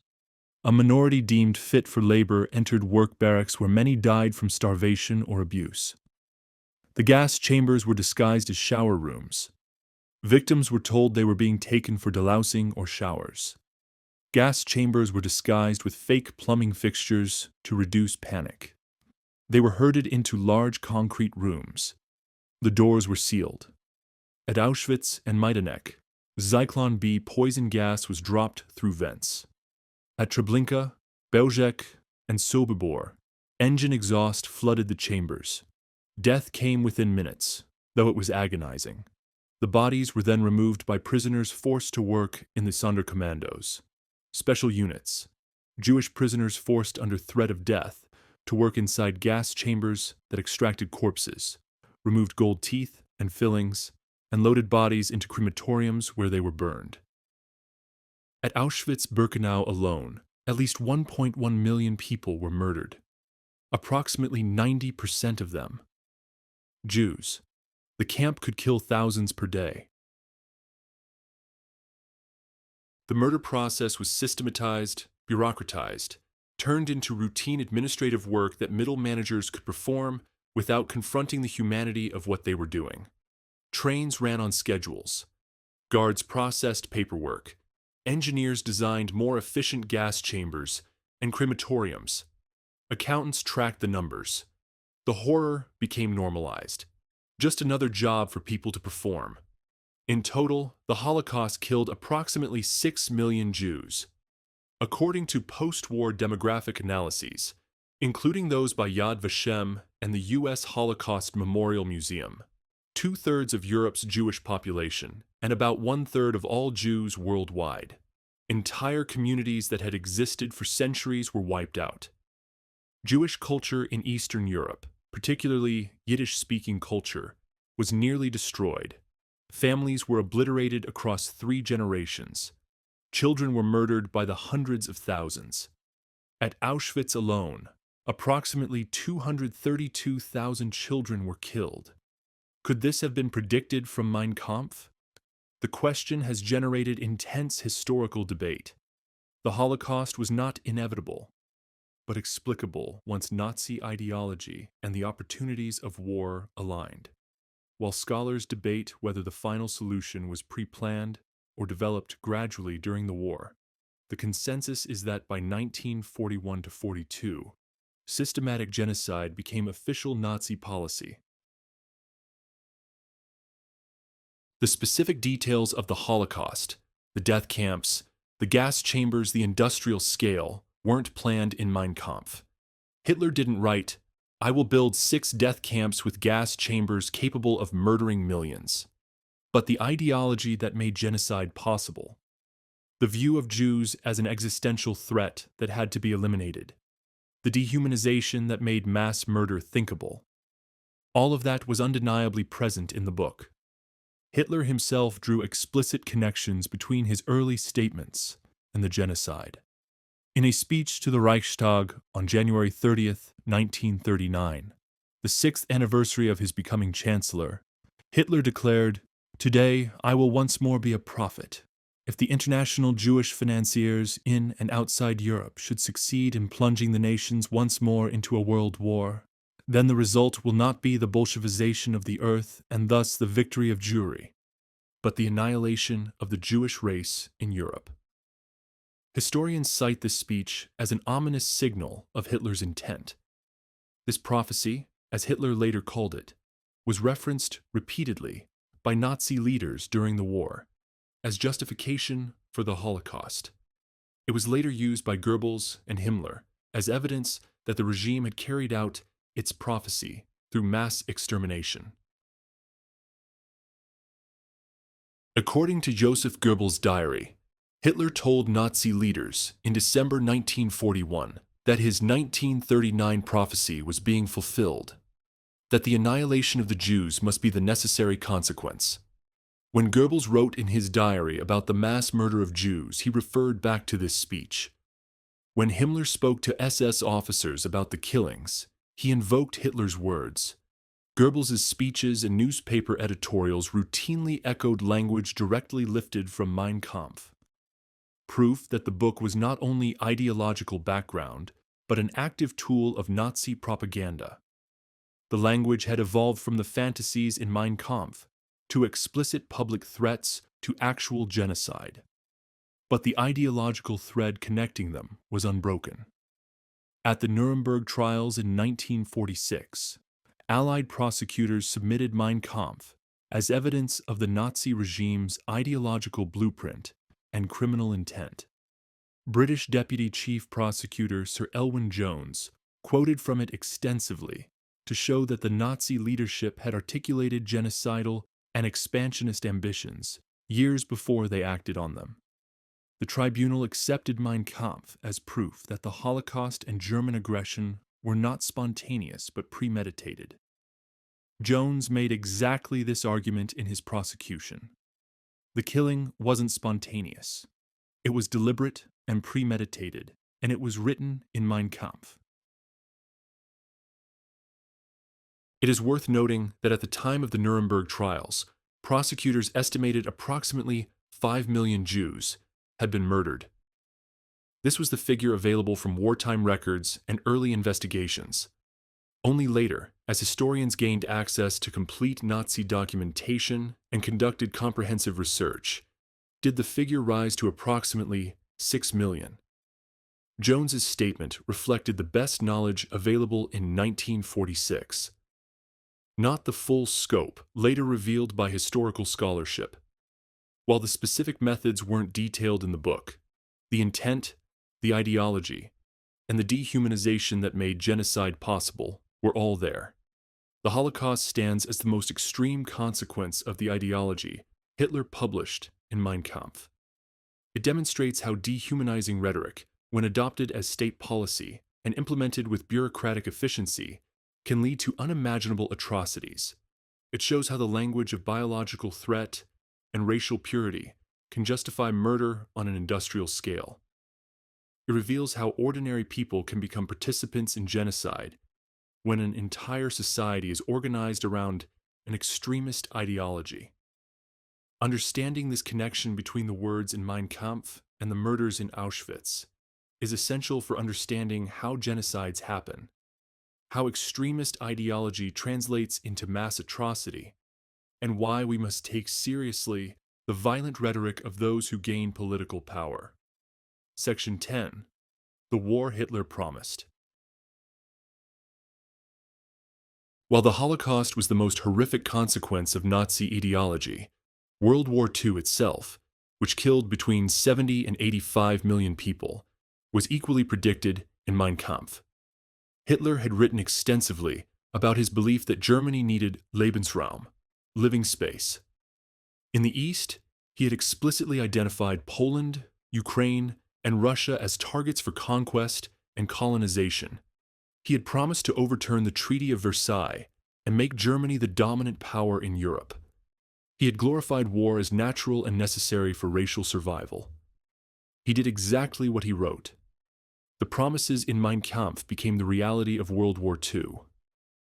After securing the Western Front through the shocking defeat of France in May and June 1940, Hitler turned his attention eastward. The invasion of the Soviet Union, codenamed Operation Barbarossa, began on June 22, 1941. It was the largest military operation in human history. Over 3 million German soldiers supported by Finnish and Romanian forces, along with volunteers from across Europe, who joined what Nazi propaganda framed as a crusade against Bolshevism. The invasion's goals were precisely those Hitler had outlined in Mein Kampf. This wasn't merely military conquest to defeat an enemy army or occupy territory temporarily. This was racial war, a war of extermination and colonization. The Nazis planned to destroy the Soviet Union as a state, to kill or enslave tens of millions of Slavic people, and to colonize the territory with German settlers. Nazi planners drew up detailed blueprints for German cities to be built where Soviet cities currently stood, for autobahns connecting the new German territories, for agricultural estates worked by Slavic slave labor. The General Plan Ost, General Plan East, detailed these intentions with bureaucratic precision. This document, developed by the Reich Security Main Office under Heinrich Himmler, outlined plans for the murder, deportation, or enslavement of between 30 and 45 million people in Eastern Europe. The Polish nation would be destroyed, with most Poles either killed or driven eastward. The Baltic states would be depopulated and resettled with Germans. Ukraine's vast agricultural resources would feed Germany while millions of Ukrainians and Russians starved. The survivors would be kept as an illiterate slave class, forbidden education beyond the ability to count to 500 and sign their names. Elements of General Plan Ost were put into action across occupied Eastern Europe, including mass deportations, systematic starvation policies, and the establishment of German settlements on seized land. However, the full plan was never realized due to Germany's military defeats, particularly after Stalingrad in early 1943. This wasn't hidden policy discussed only in secret meetings. Senior Nazi officials spoke about it openly in internal documents. Hermann Göring, Hitler's designated successor and head of the four-year plan that managed Germany's war economy, stated bluntly, "This year, between 20 and 30 million persons will die of hunger in Russia. Perhaps it is well that it should be so, for certain nations must be decimated." The war in the East was waged with extraordinary brutality, far exceeding anything seen on the Western Front. German forces treated Soviet prisoners of war as subhuman. Of approximately 5.7 million Soviet POWs captured by Germany, at least 3.3 million died in captivity, a death rate of over 55%, among the worst in modern military history, and largely the result of intentional neglect and starvation policies. They were starved deliberately, shot, worked to death, or left to freeze in open-air camps. This represented a deliberate policy, not an accidental tragedy of war. Hitler had written in Mein Kampf that Slavs were inferior races. Now that ideology translated into policy that treated Soviet POWs with murderous contempt. Entire villages suspected of aiding partisans were burned with their inhabitants inside. The town of Lidice in Czechoslovakia was completely destroyed in June 1942 as collective punishment after the assassination of Reinhard Heydrich. All men and boys over 16 were shot. Women were sent to concentration camps, and children were either gassed or, if they looked sufficiently Aryan, kidnapped for Germanization. Similar atrocities occurred across occupied Eastern Europe. The siege of Leningrad, which lasted 872 days from September 1941 to January 1944, was deliberately designed to starve the city's population. Hitler ordered that the city not be occupied, but surrounded and starved into submission. Over 1 million civilians died during the siege, most from starvation. This wasn't a tragic side effect of military strategy. It was the strategy, the implementation of the racial war Hitler had promised in Mein Kampf. The occupied territories of Eastern Europe were subjected to systematic plunder. Food, resources, industrial equipment, art, everything of value was seized and shipped to Germany. The occupied populations were reduced to starvation rations. Those who couldn't work were considered useless eaters and left to die. Millions of civilians were shipped to Germany as forced laborers working in factories and farms under brutal conditions. All of this flowed directly from the ideology of Mein Kampf. Hitler had written that Slavs were inferior races, that Germany needed their territory, that conquest was natural and war was necessary for racial survival. The difference between what he wrote and what he did was only a matter of scale and the specific methods employed. The fundamental program, the racial ideology, the goal of Eastern conquest, the plan for colonization was there in the book for anyone who took the time to read it seriously. The war eventually consumed the entire world. The United States entered after Pearl Harbor in December 1941. Fighting spread to North Africa, the Mediterranean, the Atlantic, Southeast Asia, the Pacific. By the time Germany surrendered on May 8, 1945, and Japan surrendered on August 15, 1945, World War II had killed at least 70 million people, possibly as many as 85 million. The Soviet Union alone lost approximately 27 million people, roughly half of them civilians. Poland lost 6 million, half of them Jews murdered in the Holocaust. Germany lost about 7 million. China lost between 15 and 20 million. The war devastated entire regions, destroyed cities, displaced tens of millions of refugees, and traumatized generations. The war also featured innovations in destruction that Hitler hadn't anticipated in Mein Kampf. The strategic bombing of cities, killing hundreds of thousands of civilians in places like Dresden, Hamburg, Tokyo, and ultimately Hiroshima and Nagasaki. The atomic bomb, developed in part by Jewish scientists who had fled Nazi persecution, ended the war in a flash of unprecedented destruction. And through it all, the thread connecting Mein Kampf to World War II remained clear. Hitler had told the world what he planned to do. He had published it in 1925 and 1926. He had advertised it as his political platform. He had distributed millions of copies. When he came to power, he implemented it with systematic determination. The conquest of Eastern Europe, the racial war against Slavic peoples, the creation of a German empire built on slave labor. All of this was there in the book. The tragedy is that the world had the warning. Hitler wasn't hiding his intentions. He wasn't speaking in code. He wrote it down, published it, and millions of Germans bought it. Foreign governments had access to translations. Journalists reported on it. Politicians debated it, and yet the world failed to take it seriously enough to stop him before millions died. Section 11. Consequence and Restriction. As Allied battalions converged on Berlin in April 1945, citizens commenced desperately annihilating proof of their national, socialist history. Political pins were discarded or interred. Regalia was concealed or incinerated. Swastika banners vanished instantaneously.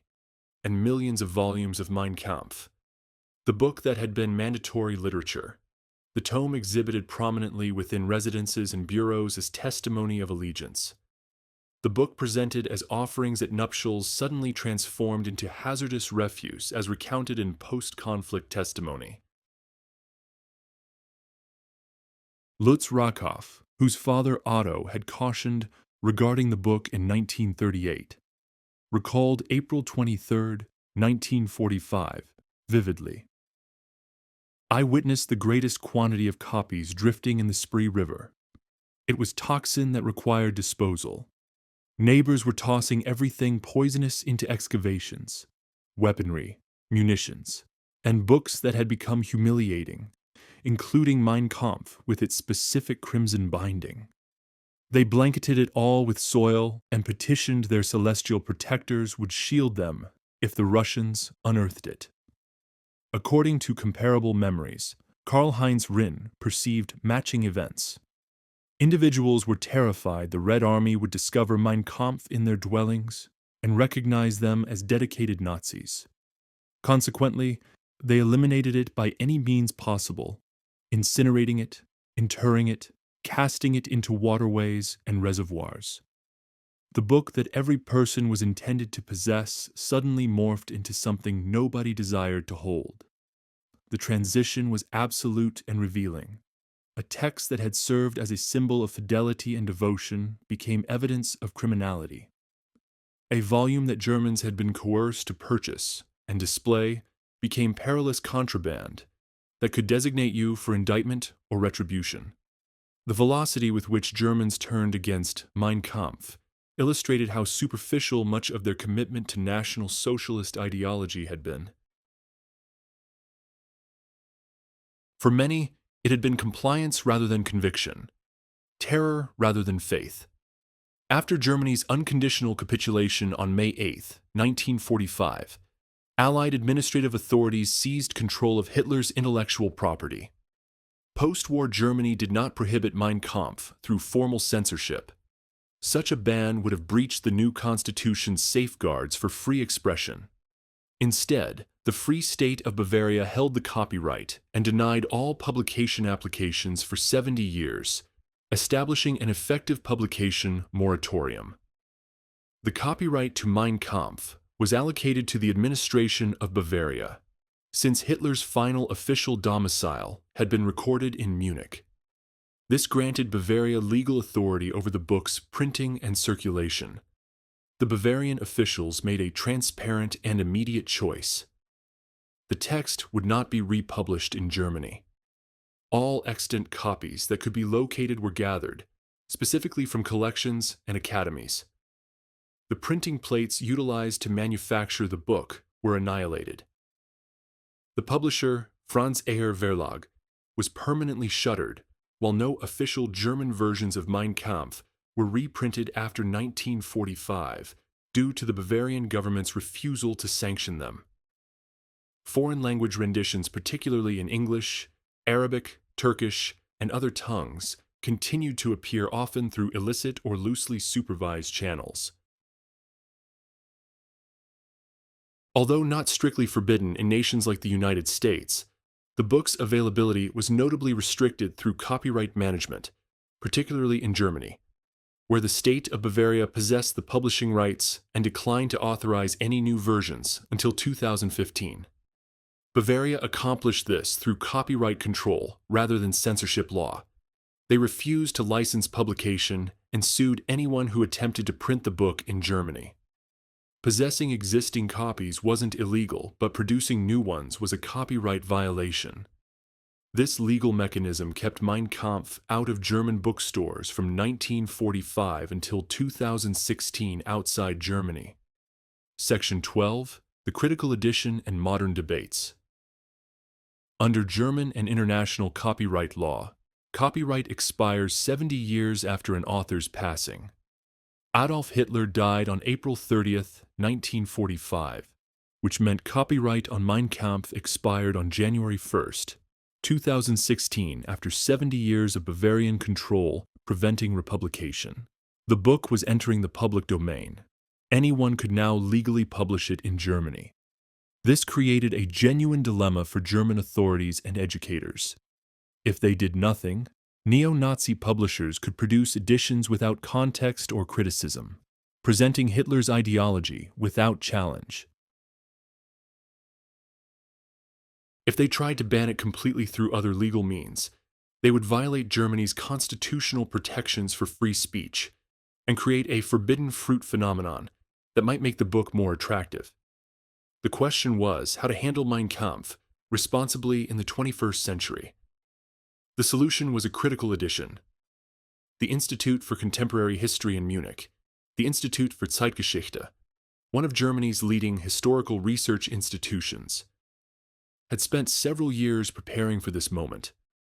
A team of scholars led by historians Christian Hartmann, Thomas Vordermeier, Othmar Plöckinger, and Roman Töppel worked to create a version of Mein Kampf that would be educational rather than propagandistic.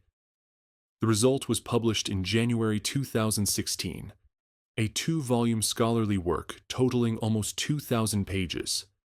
Hitler's original text appears unchanged, but it is surrounded by 3,500 scholarly annotations, critical commentary that appears on every page, often occupying more space than Hitler's original words.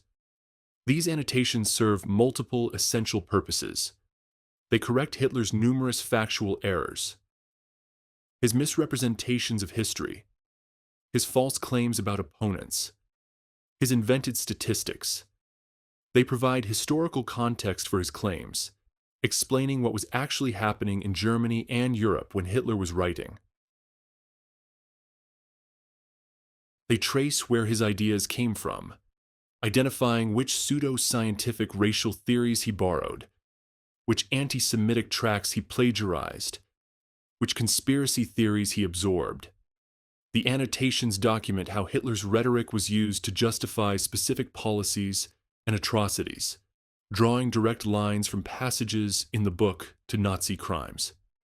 They challenge his arguments systematically, exposing the logical fallacies, the false premises, the manipulative rhetoric. They include testimony from Holocaust survivors and historical photographs documenting what Hitler's ideology produced in practice.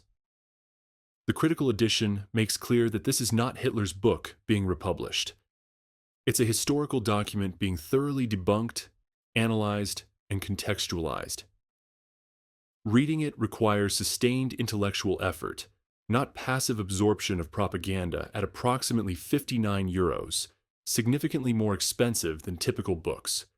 It is positioned as a serious scholarly work rather than casual reading. When the critical edition was published in January 2016, German authorities and historians were uncertain how it would be received. Would Germans want to engage with this dark chapter of their history? Would there be protest from Holocaust survivors and Jewish communities? Would neo-Nazis try to exploit the new availability? The response surprised many observers. Within weeks, the critical edition had sold 85,000 copies. It appeared in bookstore windows across Germany. Major newspapers reviewed it extensively. Television programs devoted discussions to it. Universities incorporated it into history seminars. The book sparked national conversations about how Germany remembers its past and teaches its history. Some Holocaust survivors objected, arguing that Hitler's words should never be republished, regardless of context. That giving any platform to Mein Kampf was offensive to victims and disrespectful to their memory. These objections were sincere and understandable, rooted in profound trauma and loss.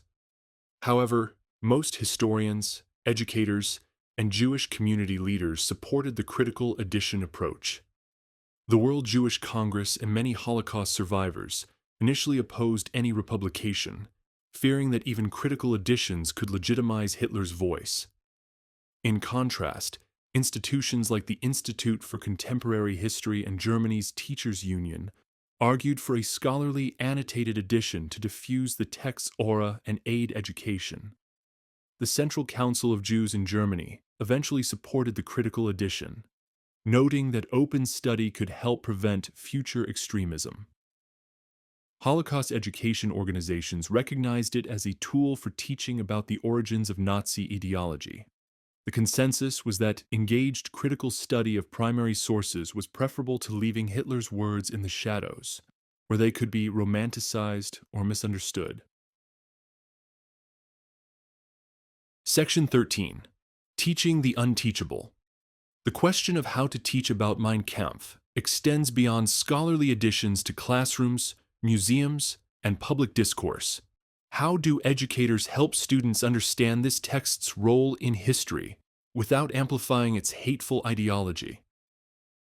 Most historians and Holocaust education specialists agree on several fundamental principles. First, Mein Kampf should never be taught in isolation.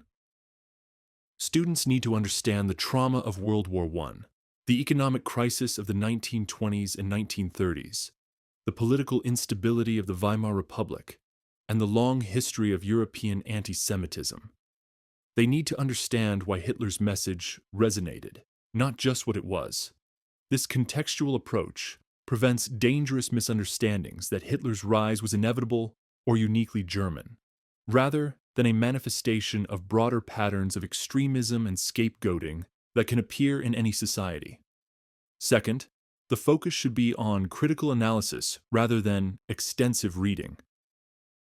Students don't need all 700 pages. They need to understand key ideological elements: racial hierarchy, anti-Semitic conspiracy theories, Lebensraum, contempt for democracy, and rhetorical strategies. Selected passages with instructor guidance accomplish this more effectively than assigning the whole book. Third, teaching about Mein Kampf should connect to broader lessons about extremism, propaganda, and democratic fragility.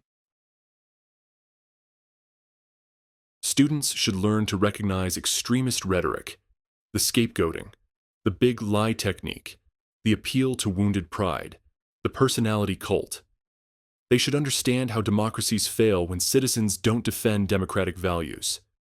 The goal isn't to call every nationalist politician Hitler. Rather, it is to understand the patterns, how extremism attracts followers, how democratic norms erode, how ordinary people can support atrocities. Fourth, teaching requires sensitivity to victims and their descendants. For students whose communities were targeted by Nazi genocide, encountering Hitler's dehumanizing rhetoric can be deeply traumatic. Best practices include content warnings, alternative assignments when possible, and ensuring that victims' humanity remains central. The study should never become an abstract exercise that forgets the millions who died. Fifth, educators must guard against inadvertently recruiting for extremism. Teaching about Mein Kampf requires constantly emphasizing the moral bankruptcy of Nazi ideology, its catastrophic consequences, and the arguments against it. Difficult questions should be explored in ways that ultimately reinforce democratic values and human dignity. Sixth, teaching should incorporate survivor testimony and victim perspectives. Hearing survivors describe what they experienced humanizes the statistics and provides moral clarity that abstract historical analysis cannot. The question of who should read Mein Kampf remains contentious. Scholars and advanced students need access to primary sources for serious historical research. For general audiences, however, the educational value is less certain, and risks are more significant. Reading without proper context can be worse than not reading it at all. Hitler's rhetorical techniques can be persuasive even to readers who think they reject his ideology. The repetition, the emotional manipulation, the exploitation of grievances. These work on human psychology in ways that transcend rational disagreement with the content. For most people, reading analyses by trained historians provides better education than struggling through Hitler's original prose. In the digital age, however, the forbidden fruit effect is real. Banning access completely or shrouding the book in mystery can make it more attractive, especially to young people seeking transgressive knowledge or drawn to conspiracy theories about what they don't want you to know. A more effective approach ensures that when people encounter Mein Kampf, and many will give an internet availability, they encounter it with critical context that challenges its claims and connects it to its horrific consequences. This is the challenge educators face. How to acknowledge the historical importance of Mein Kampf while preventing it from serving as a recruiting tool for contemporary extremism. How to study the rhetoric of hatred without amplifying it. How to understand the past without repeating it. The answer lies not in censorship, but in education. Conclusion. When extremists tell you who they are, Hitler published his intentions in 1925 and 1926. He distributed millions of copies. He rose to power legally. He implemented almost exactly what he had written. And millions died because too few people believed he meant what he said. This is the lesson that transcends any single era. When extremists tell you who they are and what they plan to do, believe them. Don't assume it is just rhetoric. Don't assume they will moderate once in power.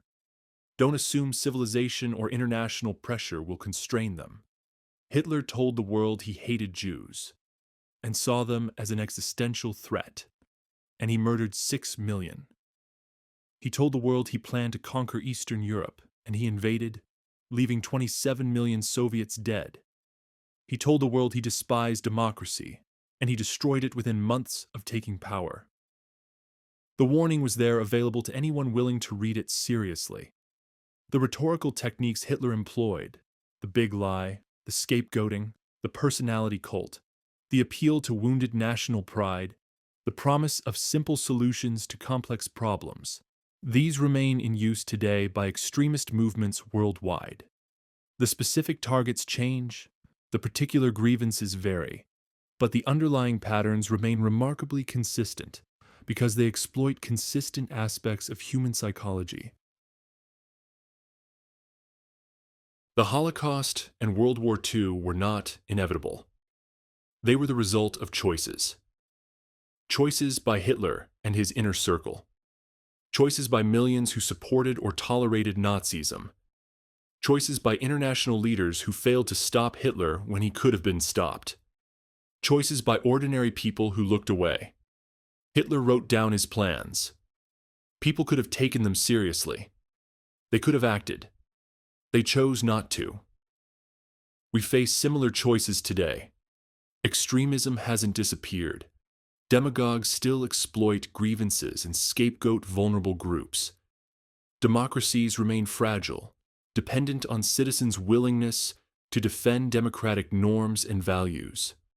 The question is whether we have learned the lessons, whether we will take extremists seriously when they tell us their intentions, whether we will recognize the rhetorical patterns and resist them, whether we will defend democratic values even when it is difficult, whether we will speak up when others are scapegoated. As survivors pass away and Holocaust denial resurfaces online, understanding texts like Mein Kampf remains essential, not to understand the man, but to guard against the machinery of hate. The road from Mein Kampf to Auschwitz was traceable. The ideology Hitler published became the policy he implemented. Future roads need not follow the same path, but preventing them requires understanding how the first one was built, choice by choice, rationalization by rationalization, until millions were dead. That understanding begins with taking extremists at their word. It continues with education, critical thinking, and moral courage. And it succeeds only when enough people choose vigilance over complacency, truth over comfortable lies, and the defense of human dignity over simplistic answers. The challenge remains to learn from this history, to recognize its patterns when they appear, and to make different choices than those who came before.